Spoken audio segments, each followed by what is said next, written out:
মাঝ আকাশে হঠাৎ করেই নিয়ন্ত্রণ হারিয়ে ফেলা এক বিমান। না, ককপিটের পাইলট দুজন বেশ দক্ষই ছিলেন, কিন্তু এমন কিছু ঘটল যাতে করে তাদের এত বছরের অভিজ্ঞতাতেও ছেদ পড়ল। ২,০০০ ফিট ওপরে উঠতে থাকা যাত্রীবাহী জাম্বো জেট প্লেনটি পাইলটের অজান্তেই তার নাক নিচু করে দিল। প্রচণ্ড গতিতে ধেয়ে যেতে লাগলো নিচের দিকে। সেদিন যেন বিমানটির কন্ট্রোল ছিনিয়ে নিয়েছিল কোনো এক প্রেত, যার একমাত্র লক্ষ্য সেই সো কল্ড আধুনিক মানব জাতিকে তার অস্তিত্বের একটা ছোট্ট নিদর্শন দেখানো। আর তারপর কয়েক মুহূর্তেই আছড়ে পড়ল সেটা জনমানবহীন এক জলাভূমির মাঝে। এই দুর্ঘটনায় যারা বেঁচে রইল তারা জানতো না তাদের বিভীষিকার সমাপ্তি এখনো ঘটেনি, কারণ তাদের অপেক্ষায় রয়েছে আগুনে পুড়ে মৃত্যুর ঝুঁকি এবং ভয়ঙ্কর মাংসাশী সব আতঙ্ক। শুধু তাই নয়, এর কিছুদিনের মধ্যেই এই কোম্পানির অন্যান্য বিমানে শুরু হয়ে গেল ভূতের উপদ্রব। এত সব ঘটনার নেপথ্যে রয়েছে কোন সে কারণ, তাই খোঁজার চেষ্টা করব আজ। আসসালামু আলাইকুম, আমি রাহাত জুবায়ের, আর আমাদের আজকের ভিডিওটি একটা ভুতুড়ে প্ল্যানকে নিয়ে। চলুন তবে শুরু করা যাক।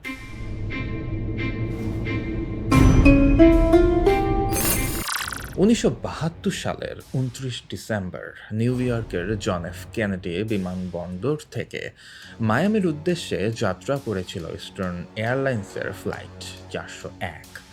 খুব স্বাভাবিকভাবেই যাত্রা প্রায় সমাপ্তির দিকেও চলে এলো। এই বিমানে ১৬৩ জন যাত্রী এবং ১৩ জন ক্রু ছিলেন। মায়ামি বিমানবন্দরের কাছে এসে তারা ছোট একটা যান্ত্রিক গোলযোগ খুঁজে পায়। বিমানের নোজ ল্যান্ডিং গিয়ারের ইন্ডিকেটর লাইট জ্বলছিল না। তারা ব্যাপারটি এয়ারপোর্টে অবগতও করে। এয়ার ট্রাফিক কন্ট্রোল থেকে খুব বেশি গুরুত্ব দেওয়া হয়নি, কারণ এটি খুব ছোটোখাটো একটা সমস্যা। হঠাৎই বিমানটির নাক ঘুরে যায়। সেটি রুট পরিবর্তন করে ঠিক বিপরীত দিকে চলতে শুরু করে। আসলে পাইলট চাচ্ছিলেন একটা পুরো সার্কেল ঘুরে আসতে যতটুকু সময় লাগবে, ততটুকু সময়ের মধ্যে নিশ্চয়ই ওই ইন্ডিকেটর লাইটটি ঠিক করে ফেলা যাবে।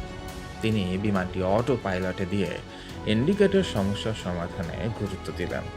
তারপর খুব অদ্ভুত কিছু একটা ঘটল।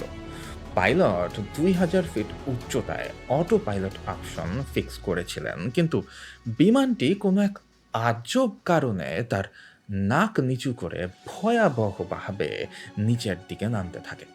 কয়েক মিনিটের মধ্যেই সেটি মাটির খুব কাছাকাছি চলে আসে। অবাক্যর ব্যাপার হলো যে উচ্চতায় অটো পাইলট সেট করা হয়েছিল তার থেকে ২০০ ফিট নিচে নামলেই, অর্থাৎ বিমানটি যখন ১৮০০ ফিট ক্রস করবে তখন স্বয়ংক্রিয়ভাবেই সিগন্যাল সাইরেন বাজার কথা।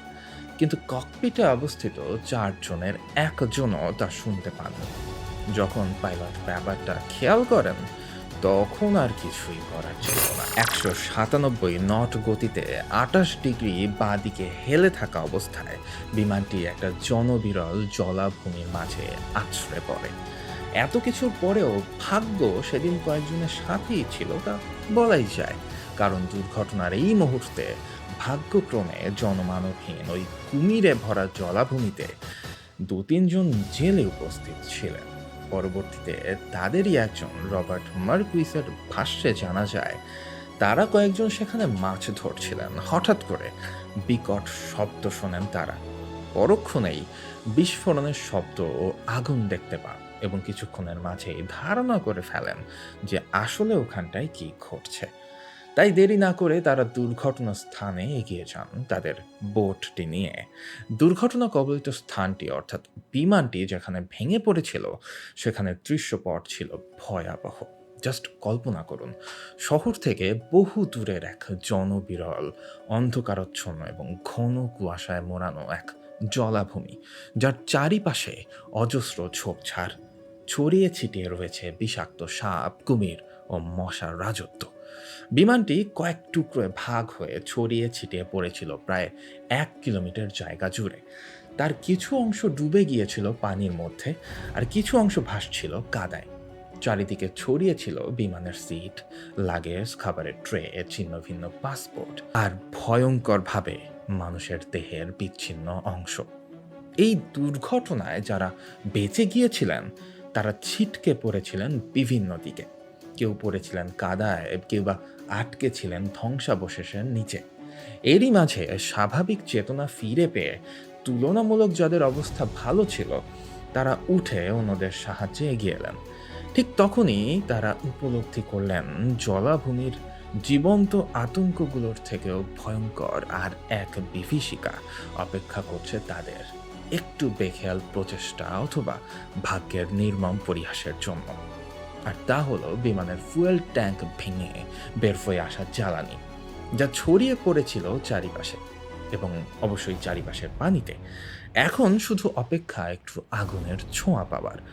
আর এটাই সৌভাগ্যক্রমে উপলব্ধি করলেন এক ফ্লাইট অ্যাটেন্ডেন্ট।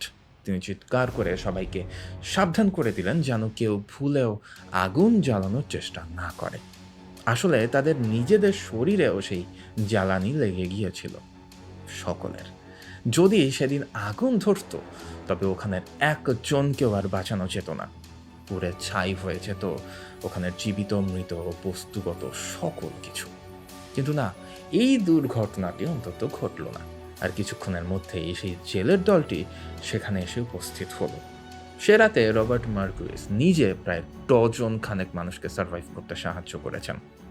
তুলনামূলক সুস্থরা, বিশেষত ফ্লাইট অ্যাটেন্ডেন্ট এবং জেলেরা যখন বেশি আঘাতপ্রাপ্ত এবং আটকা পড়া মানুষদের সাহায্য করছিলেন, ঠিক তখনই দূরের আকাশে দেখা গেল সার্চ লাইটের আলো।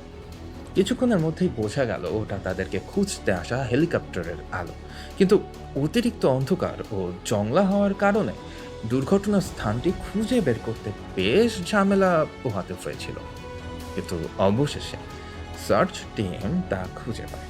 এই দুর্ঘটনায় 101 জন প্রাণ হারান আর অলৌকিকভাবে বেঁচে যান 75 জন। অনেকেই মারাত্মক আহত হন। পাইলটদের কেউই বাঁচেননি, তবে একজন টেকনিক্যাল ইঞ্জিনিয়ার যিনি ককপিটেই ছিলেন তিনি মারাত্মক আহত অবস্থায় হাসপাতালে ভর্তি হন, কিন্তু কয়েকদিনের মধ্যেই তিনিও মারা যান। তবে মৃত্যুর আগে তিনি দুর্ঘটনার ঠিক আগ মুহূর্তে ককপিটে আসলে ঠিক কি কি ঘটছিল তার সম্বন্ধে তথ্য দিয়ে গিয়েছিলেন। খুব তাড়াতাড়ি এই দুর্ঘটনার তদন্ত শুরু করে ন্যাশনাল ট্রান্সপোর্টেশন সেফটি বোর্ড। চলুন জেনে আসা যাক ঠিক কি কি কারণ ছিল বিমানটির এই রকম ভৌতিক আচরণ করার। আসলে সমস্যা সৃষ্টি হয়েছিল বিমানের সেই ল্যান্ডিং গিয়ার ইন্ডিকেটর লাইট নষ্ট হওয়াকে নিয়েই। ককপিটে থাকা এভরি সিঙ্গল পার্সন, এমনকি পাইলট পর্যন্ত টানা প্রায় 4 মিনিট শুধুমাত্র এটা নিয়েই আলোচনা করছিলেন। কিন্তু যেদিকে পাইলটের মনোযোগ দেওয়ার কথা ছিল, অর্থাৎ ফ্লাইট ইনস্ট্রুমেন্টস ও উচ্চতা পর্যবেক্ষণের দিকে তাদের কারোরই মনোযোগ ছিল না। পাইলট যখন ফ্লাইট ইঞ্জিনিয়ারকে গিয়ার চেক করতে বলছিলেন, খুব সম্ভবত সেই সময়ে তার বেখেয়ালে স্টিয়ারিং হুইলে চাপ পড়ে বিমানের CWS মোড চালু হয়ে বিমানটির নাক কিছুটা নিচের দিকে নেমে যায় এবং বিমানটি নিচের দিকে নামতে শুরু করে। CWS মোড হলো বিমানের অটো পাইলট এবং ম্যানুয়াল মোডের মাঝামাঝি একটা ফাংশন, যেক্ষেত্রে অটো পাইলট চালু থাকা অবস্থাতেও ইচ্ছে করলে বিমানকে ম্যানুয়ালি কন্ট্রোল করা যায়। কিন্তু বিমান যখন তার উচ্চতা হারাতে শুরু করে তখন পাইলটকে স্বয়ংক্রিয়ভাবেই সিগন্যাল দেওয়া হয়। ফ্লাইট 401 এর ক্ষেত্রেও নিশ্চয়ই তা দেওয়া হয়েছিল, কিন্তু পাইলট শুনতে কেন তা পেলেন না? তার যথাযথ প্রমাণ আর হয়তো কখনোই পাওয়া সম্ভব নয়। তবে ইনভেস্টিগেটররা ধারণা করেন খুব সম্ভবত সিগন্যাল এসেছিল, কিন্তু অন্যদিকে খেয়াল থাকায় 2 পাইলটের কেউই তা শুনতে পাননি। আর তাদের এই ছোট কিছু ভুলের মাসুল হয়ে রইল এত বড় একটা দুর্ঘটনা। তবে প্রতিটা ভুলই আমাদেরকে কিছু না কিছু শিখিয়ে যায়। এই ক্ষেত্রেও তার ব্যতিক্রম নয়।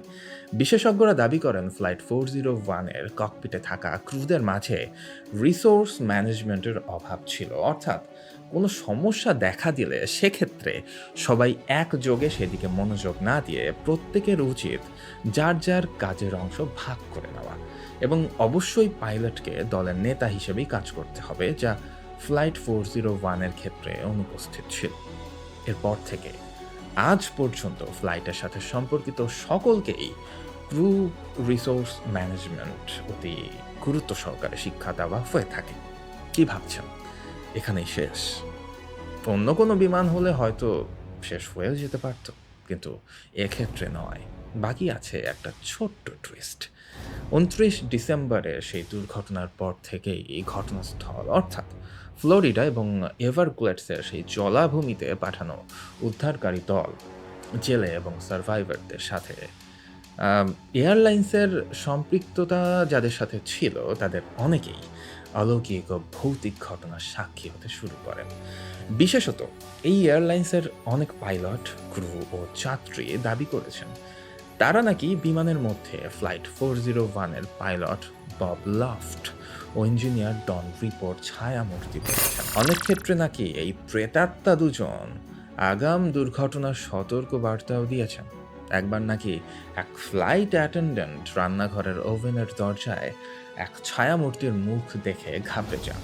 পরে সেই মূর্তি নাকি এসে ওভেনটা ঠিক করে দিয়েছিল। পরবর্তীতে তার মুখের বর্ণনা শুনে তাকে ফ্লাইট 401-এর ইঞ্জিনিয়ার রিপো হিসেবে শনাক্ত করা হয়। অনেক পাইলট নাকি টের পেতেন বিমানের ওপরে কিছু একটা আছে।